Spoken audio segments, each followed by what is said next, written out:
Muhammadiyah melawan Kristenisasi di Indonesia. Channel Cah Solo.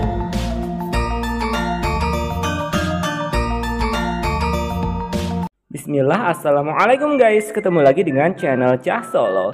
Yuk guys, penjajahan Belanda di Indonesia memberi angin segar kepada para misionaris dalam melancarkan kristenisasi dan gerakan Zending. Upaya ini tidak dibiarkan oleh Persyarikatan Muhammadiyah. Pada awal kehadirannya, Muhammadiyah dengan gigih melawan berbagai modus kristenisasi dan gerakan Zending.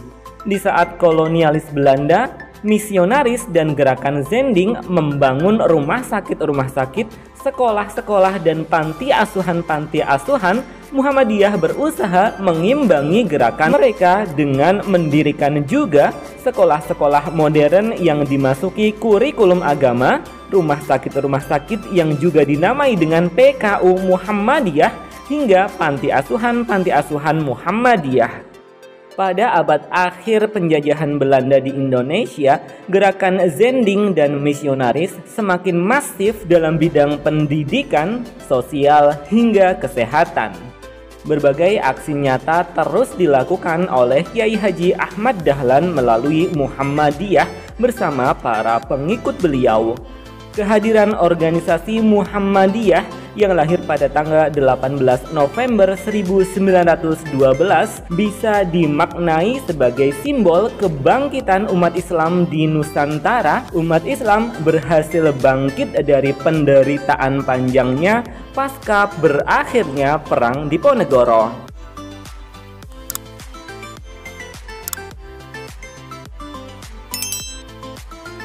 Perang Diponegoro pada abad ke-19 telah membuat penjajah Belanda mengalami kerugian besar.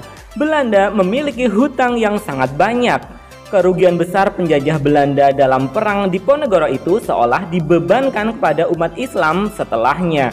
Berbagai kebijakan seperti kebijakan tanam paksa hingga politik etis diterapkan di Nusantara sehingga menjadikan umat Islam Nusantara sebagai objek penderitaan.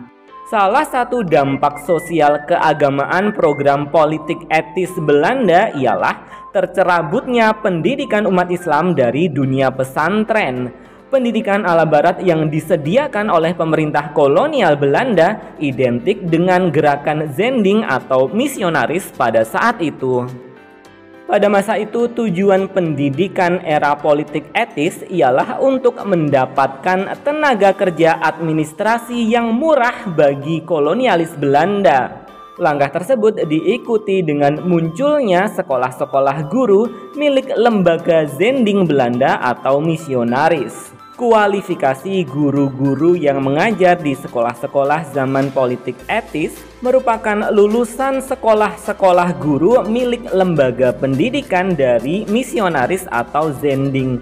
Akibatnya, anak-anak dari keluarga Muslim Nusantara yang akan mendapatkan pengajaran dari sekolah-sekolah politik etis itu diajar oleh para lulusan sekolah-sekolah Zending atau misi, sehingga murid-murid yang berasal dari kaum Muslim pribumi mendapatkan pendidikan dan pengajaran sesuai pengetahuan guru-guru lulusan dari lembaga Zending atau misionaris. Pola pikir murid-murid itu pun terbentuk sesuai pola pikir guru-guru mereka.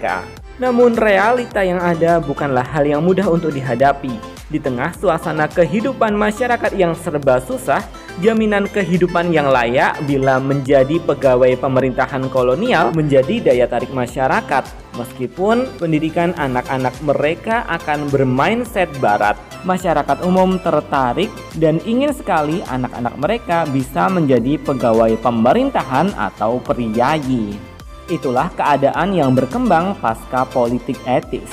Akibatnya pendidikan pesantren Islam pun mulai ditinggalkan. Tidak sedikit keluarga muslim yang akhirnya tidak lagi menjadikan pesantren sebagai basis pendidikan anak-anak mereka.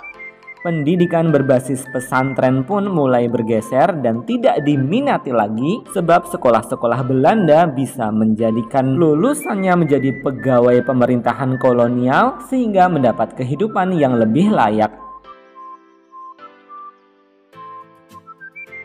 Selain pendidikan, sasaran lain lembaga misi dan Zending adalah bidang kesehatan. Dua bidang tersebut tidak bisa dilepaskan dari motif tersembunyi pemerintahan kolonial. Fenomena sosial itulah yang menjadi perhatian Kiai Haji Ahmad Dahlan dan mendorong beliau untuk mendirikan Persyarikatan Muhammadiyah. Beliau prihatin dengan berbagai aksi penginjilan dan misionaris yang tengah digalakkan oleh para Zending itu. Pada saat itu para misionaris Kristen Belanda di Hindia Belanda tengah mengubah metode penginjilan dari yang langsung menjadi tidak langsung. Mereka berusaha menampilkan citra sebagai pelayan di bidang pendidikan, kemanusiaan, dan juga kesehatan. Melalui metode prapenginjilan, para Zending banyak mendirikan rumah sakit, panti asuhan, dan juga sekolah-sekolah yang diantara tujuannya agar bisa mengubah pandangan orang-orang Nusantara tentang agama para kolonialis Belanda dengan pandangan yang lebih positif. Sepulangnya dari ibadah haji di Tanah Suci Mekah, Kiai Haji Ahmad Dahlan bersemangat untuk berdakwah di tanah air. Beliau terpengaruh dengan pemikiran tokoh-tokoh Islam modernis saat di Mekah, misalnya Muhammad Abduh dan Rashid Ridho. Pasca haji, Kiai Haji Ahmad Dahlan berpandangan Islam adalah agama yang mengurusi permasalahan sosial. Bagi beliau, agama Islam juga sudah selayaknya bertanggung jawab atas problem-problem sosial keumatan. Sudah selayaknya umat Islam mampu menjadi umat yang mandiri dan berdikari.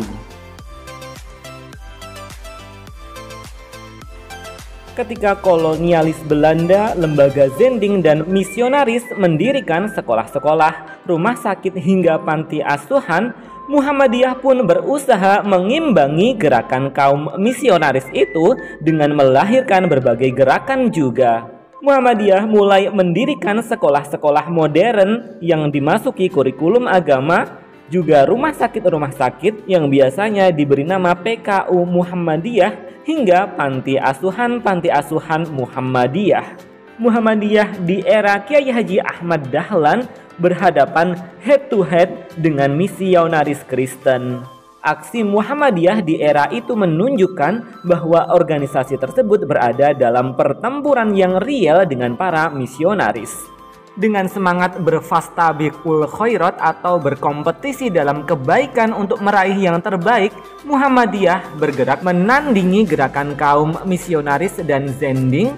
Muhammadiyah membangun sekolah-sekolah, mendirikan rumah sakit, dan merawat orang-orang yang terlantar.